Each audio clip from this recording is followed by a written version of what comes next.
अगर अंतर्राष्ट्रीय वित्त यहूदी समूह यूरोप के अंदर और बाहर से फिर से दुनिया की जनता को एक विश्व युद्ध में धकेलने में सफल हो जाए, तो परिणाम दुनिया का बोल्शेविक या कम्युनिस्ट नीतियों और विचारधाराओं को अपनाना नहीं होगा और न ही एक यहूदी विजय, बल्कि यूरोप में यहूदी जाति का विनाश होगा। जेनेसिस 32:28 बाइबल में एक बहुत ही जाना माना वाक्य है, जहां इज़राइल शब्द पेश किया जाता है। इस वाक्य में याकूब एक आदमी या एक दैवी प्राणी, जो अक्सर एक दैवी प्राणी के रूप में व्याख्या किया जाता है, से लड़ता है और एक नया नाम इज़राइल प्राप्त करता है। वाक्य 1900 के किंग जेम्स वर्जन में इस प्रकार है। तब उस आदमी ने कहा, तेरा नाम अब जेकब नहीं होगा, बल्कि इज़राइल होगा, क्योंकि तूने भगवान और मनुष्यों से लड़ाई की है और विजय प्राप्त की है। 1930 और 1940 के उपद्रवपूर्ण काल में आडोल्फ हिटलर, नाजी जर्मनी के नेता, जिन्होंने एक पथ पर कदम रखा जिसने इतिहास पर असमाप्त छाप छोड़ दी। द्वितीय विश्व युद्ध के कारण यहूदी लोगों ने नाजियों के हाथों अत्यधिक कष्ट भुगता। कॉन्सेंट्रेशन कैंप्स और एक्सटर्मिनेशन कैंप्स स्थापित किए गए, जहां अनगिनत जीवनों की हानि हो गई। बचे हुए यहूदियों ने अत्यधिक चुनौतियों का सामना किया, लेकिन उनकी ताकत और सहनशीलता बरकरार रही। कॉन्सेंट्रेशन कैंप्स के मुक्ति के बाद बचे हुए यहूदी अत्याचार की काले साए से निकलकर सामने आए। बचे हुए लोगों को विदेशी सेनाओं द्वारा स्थापित किए गए डिस्प्लेस्ड पर्सन्स कैंप्स में पनाह दी गई, जहां उन्हें आश्रय, पोषण और सहारा दिया गया। हॉलोकॉस्ट के बाद यहूदियों ने अपनी जिंदगी फिर से बनाने के लिए एक स्थान की तलाश की। उनमें से कई लोग ब्रिटिश शासन के तहत आने वाले पैलेस्टाइन में शरण चाहते थे। वहां वे यहूदी लोगों के लिए एक मात्रिक आंदोलन के महत्वपूर्ण हिस्से, जिसे ज़ायोनिस्ट मूवमेंट कहा जाता है, में शामिल हो गए, जो यहूदियों के लिए एक जन्मभूमि बनाने का प्रयास कर रहे थे। उनका पैलेस्टाइन जाना ऐतिहासिक संदर्भ में महत्वपूर्ण था, क्योंकि इससे आधुनिक इज़राइल राज्य की स्थापना में मदद मिली। 1948 में इज़राइल राज्य की घोषणा की गई, जो कई देशों द्वारा महत्वपूर्ण घटना मानी गई थी और इतिहास के पृष्ठभूमि में अंकित की गई थी। इज़राइल की स्थापना ने होलोकॉस्ट से बचे हुए यहूदी लोगों और शरणार्थियों को नई आशा का एहसास दिलाया, साथ ही दुनिया के विभिन्न कोनों से आए यहूदी लोगों के लिए भी। इज़राइल की जमीन, जो बहुत से लोगों के लिए एक सपना थी, एक वास्तविकता बन गई, जहां जूविश स्टोरी का एक नया चैप्टर खुला। इज़राइल का आधुनिक राज्य 1948 में स्थापित किया गया था और इसकी सृजन की जड़ें राजनीतिक, धार्मिक और सामाजिक कारकों के एक जटिल इतिहास में हैं। धर्मनिरपेक्षता के लक्ष्य से जुड़े जटिल इतिहास के दौरान ज़ायनिस्ट आंदोलन ने 19वीं और 20वीं सदी के आरंभ में ऐतिहासिक पैलेस्टाइन में एक यहूदी धर्मभूमि की मांग की थी। इस आंदोलन का उद्देश्य पैलेस्टाइन में एक यहूदी धर्मभूमि स्थापित करना था। यह आंदोलन उस समय शुरू हुआ था जब पैलेस्टाइन अब तक ओटोमन साम्राज्य का हिस्सा था। प्रथम विश्व युद्ध के दौरान ब्रिटिश साम्राज्य ने 1917 में बाल्फोर घोषणा जारी की थी, जिसमें उन्होंने पैलेस्टाइन में एक यहूदी लोगों के राष्ट्र के लिए एक राष्ट्रीय घर की स्थापना के समर्थन का व्यक्त किया था। यह एक यहूदी राज्य की स्थापना के लिए एक महत्वपूर्ण कदम के रूप में देखा गया था। प्रथम विश्व युद्ध के बाद लीग ऑफ नेशंस ने ब्रिटेन को पैलेस्टाइन के शासन के लिए मंडेट दिया। इस अवधि के दौरान यहूदी अप्रवासियों और अरब निवासियों के बीच तनाव बढ़ा, जिससे झड़पें हुई। ब्रिटिश सेना ने जेरूसलम को जीतने के बाद फिलिस्तीन में एक सैन्य प्रशासन स्थापित किया था। ब्रिटिश सरकार ने 1922 में एक सफेद पत्र जारी किया था, जिसमें उसने घोषणा की थी कि वह फिलिस्तीन को एक यहूदी राष्ट्रीय घर में बदलने की नहीं सोचती है, बल्कि ऐसा एक घर फिलिस्तीन में स्थापित किया जाना चाहिए। प्रथम विश्व युद्ध के बाद स्थापित ब्रिटिश मैंडेट फिलिस्तीन 1948 तक जारी रहा। इस दौरान ब्रिटिश अधिकारियों ने फिलिस्तीन में यहूदी आवास की सीमा तय की, अक्सर अरबों के विरोध के जवाब में। ब्रिटिश अधिकारियों ने फिलिस्तीन में यहूदी आवास की सीमा तय की थी, लेकिन हिटलर की शक्ति के बढ़ते संख्या ने नाजी जर्मनी से भागने वालों की संख्या बढ़ा दी थी। बाधाओं के बावजूद कई यहूदी बच्चे अवैध आवास के माध्यम से या ब्रिटिश को अधिक यहूदी आवास की अनुमति देने के दबाव में फिलिस्तीन आयात करने का प्रयास किया। इन आवासियों को मापिलिन के नाम से जाना जाता है। ब्रिटिश उच्चायुक्त हर्बर्ट सैम्यूल ने यहूदी आवास पर प्रतिबंध लगाया था। दूसरी विश्व युद्ध के दौरान ब्रिटिश ने अवैध आवास के माध्यम से फिलिस्तीन में यहूदी आवासियों को अंदर लाने की अनुमति दी थी। 1947 में संयुक्त राष्ट्र ने पैलेस्टाइन के लिए विभाजन योजना प्रस्तावित की, जिसमें क्षेत्र को अलग अलग यहूदी और अरब राज्यों में विभाजित करने की सिफारिश की गई, जिसमें जेरूसलम के लिए एक अंतर्राष्ट्रीय प्रशासन भी था। यह योजना यहूदी नेताओं द्वारा स्वीकार की गई थी, लेकिन अरब नेताओं द्वारा अस्वीकार की गई थी। 1948 के 14 मई को यहूदी एजेंसी के प्रमुख डेविड बेन-गुरियन ने इजराइल के राज्य की स्थापना की घोषणा की। इस घोषणा को ब्रिटिश मंडेट की समाप्ति के दिन किया गया था। इस घोषणा को कई देशों ने स्वीकार किया, जिसमें संयुक्त राज्य अमेरिका और सोवियत संघ शामिल थे। इजराइल के राज्य की घोषणा के बाद कई अरब राज्यों द्वारा एक आक्रमण किया गया, जिससे पहला अरब-इजरायली युद्ध हुआ। यह संघर्ष 1949 तक चला, जब युद्ध विराम समझौते आर्मिस्टिस एग्रीमेंट्स हस्ताक्षर किए गए। युद्ध विराम समझौतों ने इजराइल और उसके पड़ोसी देशों के बीच सीमाओं को निर्धारित किया, जिससे इजराइल के राज्य की स्थापना ओरिजिनल यूएन पार्टीशन प्लान से अलग सीमाओं के साथ हुई। युद्ध विराम समझौतों ने स्पष्ट किया था, अरब की अनुमति के आधार पर, कि वे स्थायी सीमाएं नहीं बना रहे हैं। मिस्र-इजराइल समझौता ने उल्लेख किया था कि युद्ध विराम विभाजन रेखा किसी भी रूप में राजनीतिक या सीमांकनीय सीमा के रूप में नहीं व्याख्या की जानी चाहिए, और इसे दोनों पक्षों के अधिकारों, दावों और स्थितियों के नुकसान के बिना निर्धारित किया गया है। जॉर्डन और सीरिया के समझौते में भी इसी तरह की धारणाएं हैं। इन समझौतों के बाद इजराइल के साथ उसके पड़ोसी देशों के बीच सीमाएं निर्धारित हुईं, जो ग्रीन लाइन के नाम से जानी जाती हैं। इजराइल की स्थापना एक विवादास्पद प्रक्रिया थी, जो इजराइल और उसके अरब पड़ोसियों के बीच निरंतर संघर्षों का कारण बना, जिसमें फलस्तीनी इजरायली संघर्ष भी शामिल है। यह मुद्दा आज भी क्षेत्र की राजनीति और भूराजनीति में एक महत्वपूर्ण कारक है। इस मुद्दे के बारे में बुनियादी मुद्दों पर गहरी असहमति है, जैसे कि दो राज्यों का समाधान, इजरायली बस्तियों का स्थान, जेरूसलम की स्थिति और शरणार्थियों के मुद्दे। इस मुद्दे के बारे में अलग अलग देशों ने अपने अपने दृष्टिकोण रखे हैं। यहूदियों का पैलेस्टाइन से हजारों सालों से ऐतिहासिक संबंध है। इस क्षेत्र में एक निरंतर यहूदी उपस्थिति रही है, जिसमें पीरियड्स ऑफ एग्जाइल भी शामिल है। हालांकि 19वीं और 20वीं सदी के अंत में यहाँ यहूदी आप्रवास की एक बड़ी लहर आई, विशेष रूप से ज़ायनिस्ट आंदोलन के परिणामस्वरूप।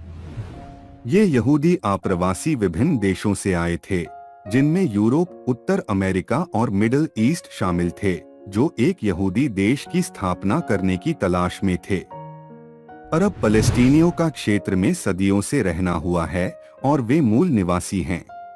उनकी जड़ें पीढ़ियों से जुड़ी हुई हैं। वे कई सदियों से क्षेत्र में रहने वाले विभिन्न अरब समूहों के वंशज हैं। ओटोमन साम्राज्य के अंतिम दौर और उसके बाद के ब्रिटिश मैंडेट काल में क्षेत्र में यहूदी और अरब समुदाय दोनों रहते थे।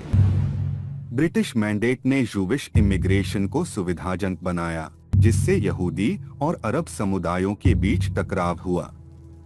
1948 में इजराइल की स्थापना से बहुत सारे फलस्तीनी अरबों को बेघर होना पड़ा, जो पड़ोसी अरब देशों और उससे भी आगे शरणार्थी बन गए।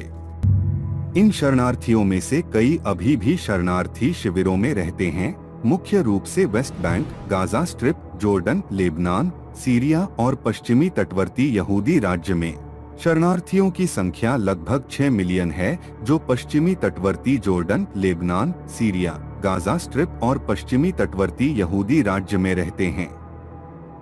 इजराइल की स्थापना के बाद से यहूदी और अरब जनसंख्या विभिन्न भागों से आगंतुकों के माध्यम से विस्तार करते रहे हैं। आप्रवास के बाद इजराइल में यहूदी और अरब समुदायों के बीच टकराव हुआ और इससे उत्पन्न विवाद आज भी जारी है। होलोकॉस्ट, जिसे हिब्रू में शोआ के नाम से भी जाना जाता है, एक व्यवस्थित और राज्य प्रायोजित जेनोसाइड था जो दूसरे विश्व युद्ध के दौरान मुख्य रूप से 1941 से 1945 तक हुआ। यह नाजी जर्मनी और उसके सहयोगियों द्वारा किया गया था, जिससे 6 मिलियन यहूदियों के उत्पीड़न, निर्वासन और हत्या के साथ साथ अन्य अल्पसंख्यक समूहों के लक्ष्य के लिए भी बनाया गया था, जिसमें रोमानी लोग, विकलांग व्यक्ति, राजनीतिक विरोधियों और अन्य शामिल थे। नाजी जर्मनी ने एक कंट्रोल कैंप नेटवर्क स्थापित किया जहां व्यक्तियों, विशेष रूप से यहूदियों, को कैद किया गया, बलपूर्वक श्रम के लिए बाध्य किया गया और अक्सर कठोर जीवन शर्तों और चिकित्सा प्रयोगों के शिकार हुए। कंट्रोल कैंपों के साथ साथ विशेष रूप से लोगों की बड़ी संख्या की व्यवस्थित हत्या के लिए निर्मित नरसंहार कैंप भी बनाए गए थे। ऑशविट्ज, सोबिबोर, ट्रेबलिंका और अन्य इन कैंपों के इनफेमस नाम हैं।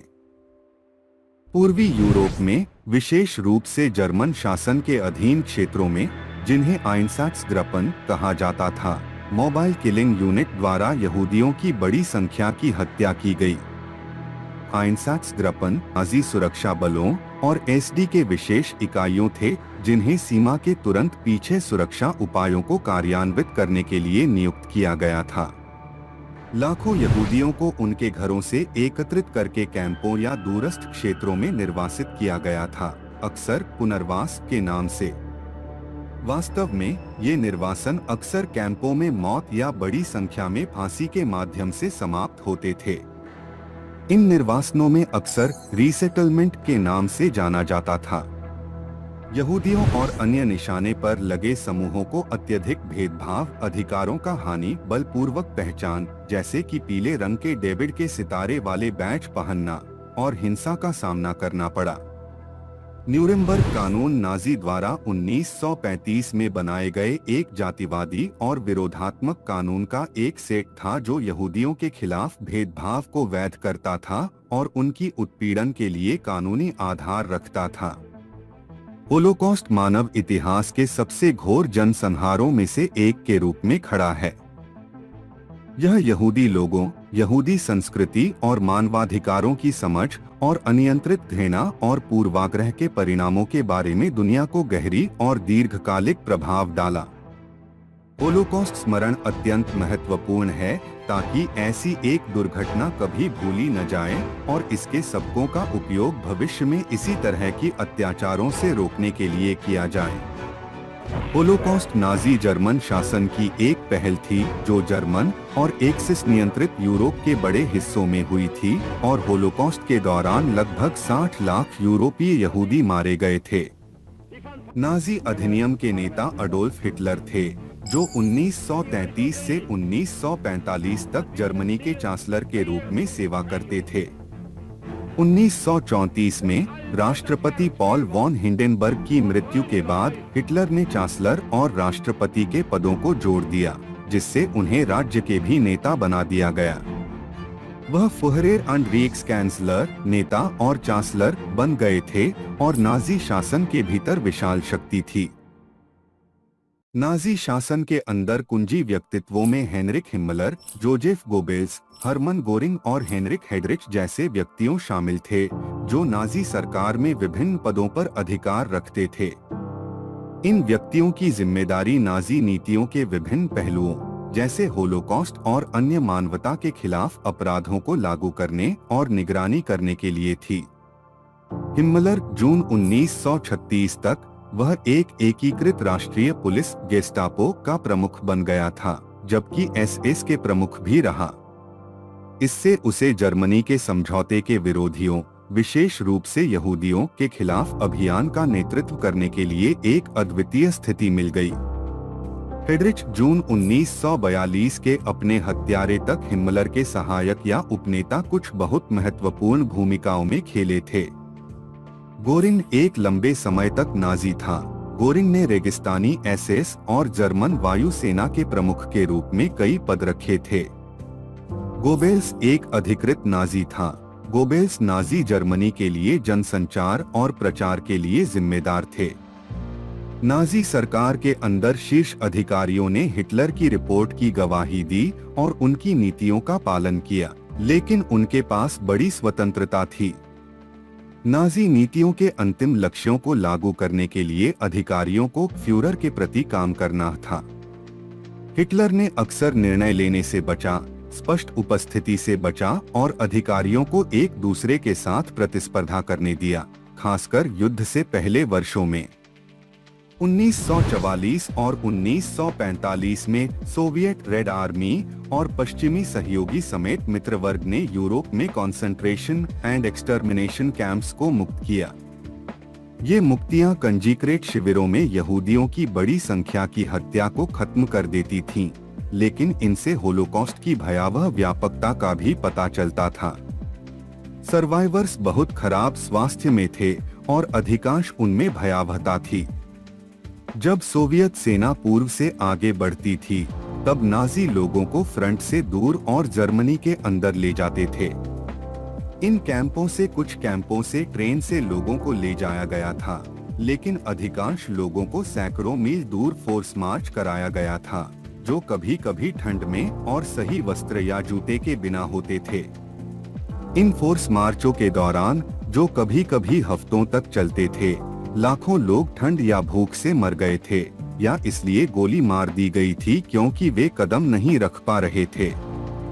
जनवरी 1945 में रूसी सैनिकों ने ऑश्विट्ज को जीत लिया। यह सबसे बड़ा नाशक और कंजीक्रेट कैंप था, जिसमें यूरोप के सभी भागों से 1 मिलियन से अधिक लोगों को डिपोर्ट किया गया था। मुक्ति के समय कुछ हजार से अधिक बचे हुए कैंप के कुछ जीवित बचे थे। अधिकांश बचे हुए कैंप के लोग डेथ मार्च के दौरान ले जाए गए थे।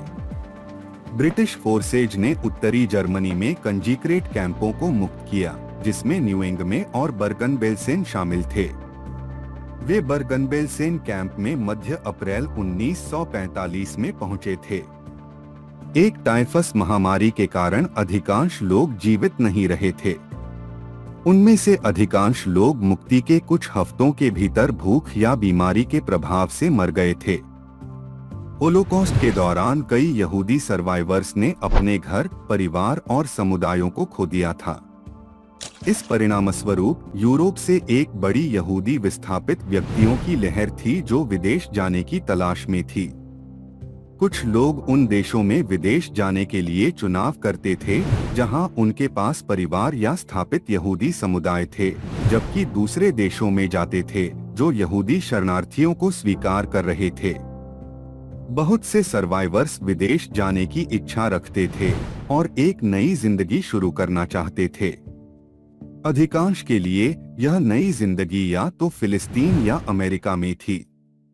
अमेरिका, डोमिनिकन गणराज्य, Bolivia, Switzerland, Shanghai international settlement और ब्रिटिश प्रोटेक्टरेट ऑफ पैलेस्टाइन जैसे देशों ने यहूदी शरणार्थियों को स्वीकार किया था। द्वितीय विश्व युद्ध के बाद सबसे महत्वपूर्ण विकासों में से एक था 1948 में इजराइल के राज्य की स्थापना। होलोकॉस्ट ने यहूदी लोगों के लिए अंतर्राष्ट्रीय सहानुभूति में एक महत्वपूर्ण भूमिका निभाई और इसके बाद इजराइल को एक राष्ट्र के रूप में मान्यता दी गई। होलोकॉस्ट के बाद अधिकांश सर्वाइवर्स को लगता था कि यूरोप में यहूदी लोगों के लिए कोई भविष्य नहीं है। उन्होंने एक धरोहर की तलाश में एक देश की इच्छा की। इजराइल की स्थापना ने यूरोप और दुनिया के अन्य हिस्सों से यहूदी सर्वाइवर्स और शरणार्थियों के लिए एक धरोहर प्रदान किया। होलोकॉस्ट के शारीरिक और मनोवैज्ञानिक दुखों से बचे हुए यहूदी सर्वाइवर्स के लिए बड़ी चुनौती थी। यहूदी संगठनों में जॉइंट डिस्ट्रीब्यूशन कमेटी जैसे कई संगठनों ने सर्वाइवर्स के समर्थन प्रदान करने और उनकी जिंदगी को फिर से बनाने में महत्वपूर्ण भूमिका निभाई। न्यूरेमबर्ग ट्रायल्स एक श्रृंखला की सैन्य न्यायालय विधिक विचाराधीनता के लिए आयोजित की गई थी, जिसमें द्वितीय विश्व युद्ध के दौरान जोरदार नाजी नेताओं को युद्ध अपराधों, वॉर क्राइम्स, मानवता के खिलाफ अपराधों, क्राइम्स अगेंस्ट ह्यूमैनिटी और अन्य अत्याचारों के लिए दोषी पाया गया था, जिसमें होलोकॉस्ट भी शामिल था। यह ट्रायल नाजी जर्मनी के 199 नेताओं के लिए आयोजित किए गए थे, जिनमें से 161 को दोषी पाया गया था और 37 को मौत की सजा सुनाई गई थी। यह न्यायालय नाजी जर्मनी के अधिकारियों के लिए एक अभूतपूर्व घटना थी, जो अंतर्राष्ट्रीय कानून में एक नई युग की शुरुआत की। इस ट्रायल के बाद अन्य ट्रायल भी आयोजित किए गए थे, जो विभिन्न देशों में आयोजित किए गए थे। न्यूरेमबर्ग ट्रायल्स ने अंतर्राष्ट्रीय आपराधिक न्याय के विकास में एक महत्वपूर्ण भूमिका निभाई थी, जो बाद में 1990 के दशक से शुरू हुए एक नए श्रृंखला के अंतर्राष्ट्रीय आपराधिक न्यायालयों के लिए मॉडल बने। बाइबल में इज़राइल शब्द कई बार उल्लेख किया गया है, क्योंकि यह ओल्ड टेस्टामेंट, हिब्रू बाइबल और न्यू टेस्टामेंट के धार्मिक और ऐतिहासिक कथाओं में महत्वपूर्ण भूमिका निभाता है। इज़राइल अक्सर लोगों को संदर्भित करने के लिए उपयोग किया जाता है। जेनेसिस 32:28 में जब याकूब एक देवदूत से लड़ता है, तब उसे इज़राइल नाम दिया गया था, जो भगवान से लड़ता है या भगवान लड़ता है का अर्थ होता है। यह नाम उसके जीवन के एक महत्वपूर्ण घटना के बाद दिया गया था। एक्सोडस की पुस्तक में इजरायलियों को मिस्र से गुलामी से मुक्ति की कहानी बताई गई है। ड्यूटरोनोमी की पुस्तक में बहुत सारे संदर्भ दिए गए हैं, जो इजरायलियों के धर्म से जुड़े हुए उनके धर्म संबंधी नियमों को बताते हैं। Books of Kings and chronicles, ये पुस्तक इजराइल के राजवंशों के ऐतिहासिक विवरण शामिल हैं। साम्स की कई कविताओं को किंग दाऊद से जोड़ा गया है और इसमें इजराइल और उसके भगवान के संबंधों का उल्लेख है। Matthew, mark, look, John new testament में लिखित गोस्पल में इजराइल का उल्लेख यीशु के मंत्र के संबंध में अक्सर किया गया है।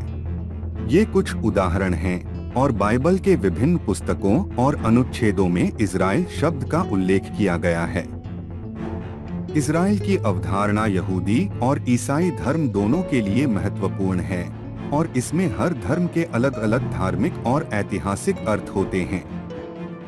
कुरान में इस्राएल के बच्चों को उनके नबी मूसा के माध्यम से दी गई मार्गदर्शन का उल्लेख किया गया है। साथ ही उनके ऐतिहासिक घटनाओं और भगवान के दूतों के साथ उनके संवादों का भी उल्लेख है। मूसा और उनके संदेश का इजराइल के बच्चों के साथ संबंध एक बार फिर कुरान के विभिन्न हिस्सों में आता है। कुरान में इजराइल शब्द का उल्लेख इस्राएल के बच्चों के संदर्भ में है, लेकिन आधुनिक भौगोलिक सत्ता के रूप में नहीं, जो इजराइल नाम से जानी जाती है, बल्कि कुरान में इजराइल के बच्चों का इतिहास और धार्मिक संदर्भ में उल्लेख किया गया है। इसमें नबी याकूब इस्राएल के नाम से भी जाना जाता है कि वशवाली का उल्लेख है। कुरान में इजराइल के बच्चों को दिए गए संदेश और उनके भगवान के साथ संबंध के बारे में कहानियां बताई गई हैं, जिसमें उनकी चुनौतियों और परेशानियों का भी उल्लेख है। कुरान में इजराइल की अवधारणा नबियों और ऐतिहासिक कथाओं से जुड़ी है, न कि किसी विशिष्ट भौगोलिक या राजनीतिक सत्ता से।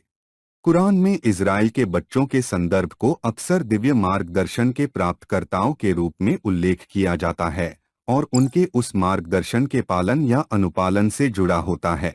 कुरान में इजराइल के बच्चों के उनके भगवान के साथ संबंध के बारे में कहानियां बताई गई हैं, जिसमें उनकी चुनौतियों और परेशानियों का भी उल्लेख है। कुरान में एक आधुनिक राजनीतिक राज्य इजराइल के विस्तृत भौगोलिक विवरण या सीमा नहीं दिए गए हैं, बल्कि यह इस्राएल के बच्चों के इतिहास और अनुभवों और उनके भगवान के दूतों और संदेशों से जुड़े धार्मिक और नैतिक सबकों पर ध्यान केंद्रित करता है। अडोल्फ हिटलर की यहूदियों से तीव्र नफरत, जो उनके नाजी विचारधारा का एक मुख्य घटक था, गहरी रूप से लगातार अंतिशेषवादी विश्वासों, व्यक्तिगत अनुभवों और राजनीतिक प्रेरणाओं के संयोजन से जुड़ा है। हिटलर ऑस्ट्रिया में पैदा हुए थे, जो उस समय अपने मजबूत एंटीसेमिटिक भावनाओं के लिए जाना जाता था। उन्हें एंटीसेमिटिक साहित्य और प्रचार में विस्मित किया गया था, जो यहूदियों के खिलाफ स्टीरियोटाइप और पूर्वाग्रहों को बलवान बनाता था। उनके एंटीसेमिटिक विचारों और समूहों से की गई शुरुआती संबंध ने उनके विचारों को प्रभावित किया।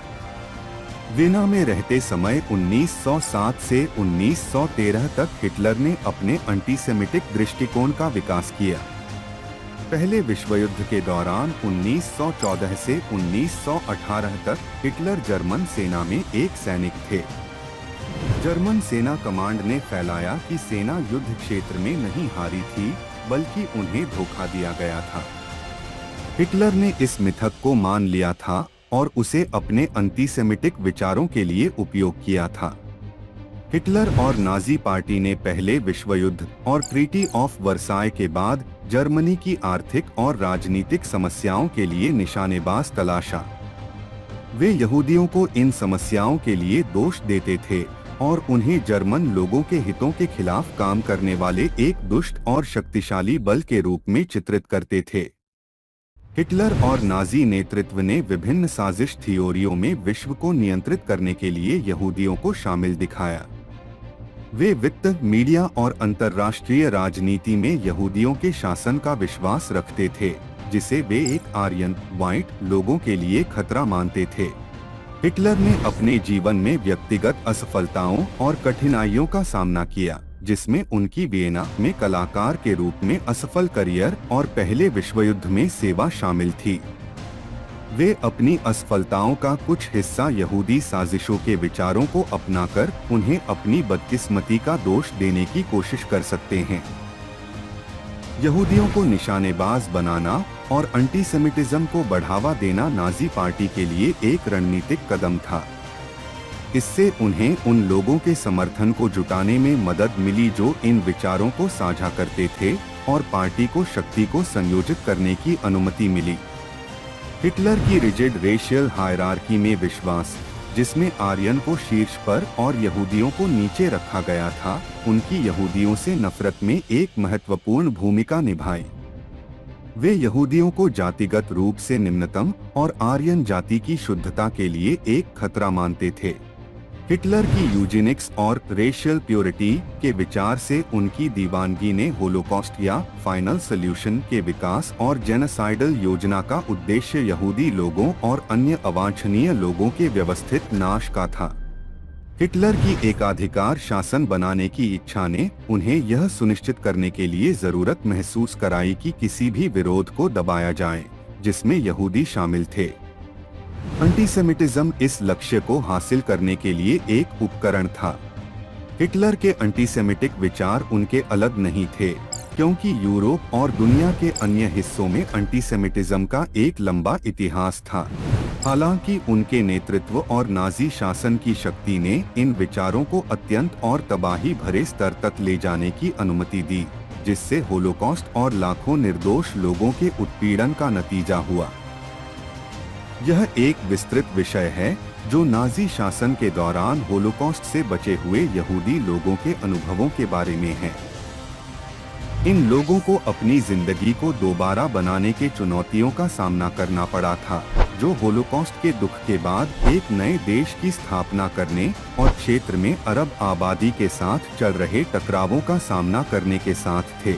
इजराइल की स्थापना मध्य पूर्व पर गहरा प्रभाव डाली और इसका इसराइल फिलिस्तीन संघर्ष में एक मुख्य कारक बना रहा है।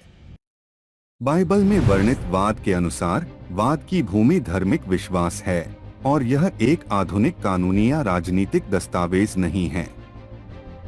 आधुनिक इजराइल की स्थापना और क्षेत्रीय दावों की जड़ें ऐतिहासिक यहूदी बंधनों और पैलेस्टाइन में एक धर्मानुयायी आंदोलन की खोज से उत्पन्न हुए।